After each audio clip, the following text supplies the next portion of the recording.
সবার জন্য হয়েছে তখন মানুষ নিশ্চয়ই টিকে থাকবে। যারা এখানে আমি সবাই সবাই একমাত্র দায়িত্বশীল এবং সবাই কর্তব্য। আজকে যেহেতু কমিটি আজকে পুনর্বিন্যাস করা আছে, কমিটি নতুন কমিটি আছে, কমিটি পুনর্বিন্যাস করা আছে, কারণ যেহেতু সভাপতি না ক্যাশিয়ার না, সেই কারণে কমিটিকে পুনর্বিন্যাস করে একটি যে মেয়াদ আছে এই মেয়াদের ভিতরে এই কমিটি কার্যক্রম থাকে।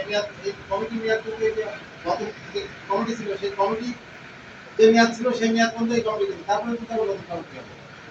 ঠিক আছে, যেটা নিয়ম, যেহেতু পুনর্বিন্যাস হচ্ছে সেহেতু এই কমিটি কিন্তু আবার নতুন শুরু হচ্ছে। এই কমিটি পূর্বের যে কমিটি ছিল সেই কমিটির মেয়াদ যে পর্যন্ত ছিল সেই পর্যন্ত এই কমিটি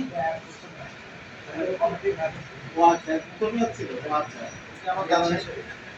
ঠিক আছে, তাহলে মেয়াদ যখন শেষ তাহলে এই কমিটি আমরা নতুন কমিটি ভেঙে দেবেন। হ্যাঁ, ও আচ্ছা, তাহলে এই কমিটি ভেঙে দিয়ে এখন নতুন একটা কমিটি তৈরি করেছি। তারাই বসে আমরা আমাদের কাছে যারা যারা খুবই ভালো তারা কাজ করে।